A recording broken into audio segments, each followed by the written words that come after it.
ભુજમાં ચાલે છે અનોખું પુસ્તક પરબ, જ્યાં લોકોને વાંચન માટે મફત પુસ્તકો પૂરા પાડવામાં આવે છે। ભુજમાં વાંચનના શોખીનો માટે ઇન્સ્ટિટ્યૂટ ઓફ યુથ ડેવલપમેન્ટ દ્વારા પુસ્તક પરબ ચલાવવામાં આવે છે, જેનો બહોળી સંખ્યામાં વાંચકો લાભ લઈ રહ્યા છે। છેલ્લા 13 વર્ષથી પુસ્તક પરબ કાર્યરત છે।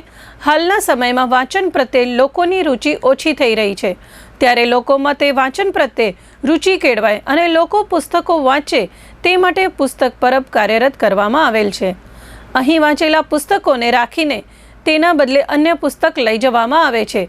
દર રવિવારે ભુજના હમીસર તળાવના કિનારે ટેબલ ઉપર યોજાતા આ પુસ્તક પરબનો બહોળી સંખ્યામાં ભુજના લોકો લાભ લઈ રહ્યા છે। ખાસ કરીને પ્રત્યેક વાંચકોને 2 પુસ્તક વાંચવા આપવામાં આવે છે।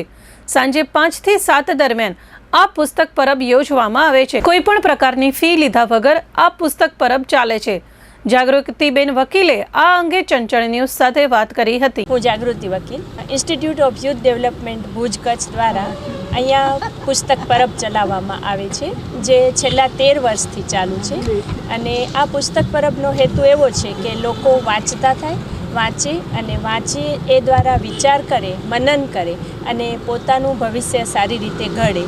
આજના જમાનામાં આપણે જોઈએ છીએ કે ટેકનોલોજીના માધ્યમને કારણે વાંચન ખૂબ ઘટી ગયું છે, તો ઇન્સ્ટિટ્યૂટના પ્રમુખ શ્રી રસનિધિભાઈ અંતાણી અને તેમની ટીમ દ્વારા એવું આયોજન કરવામાં આવ્યું કે જેથી કરી અને લોકો વાંચતા થાય। આ પરબમાં જેમની પાસે પુસ્તકો વંચાઈ ગયા હોય તેઓ અહીં પુસ્તકો આપી જાય છે અને જેઓ પુસ્તકો વાંચીને લઈ જાય અને 2 પુસ્તકો વાંચવા માટે આપવામાં આવે છે અને દર રવિવારે આ પુસ્તક પરબ સાંજે 5 થી 7 અહીં યોજાય છે।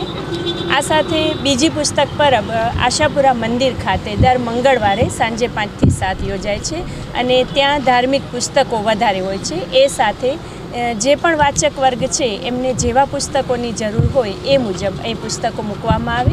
2 પુસ્તક દરેકને આપવામાં આવે અને તેઓ વંચાઈ જાય એટલે ફરી પાછા બદલાવી જાય છે।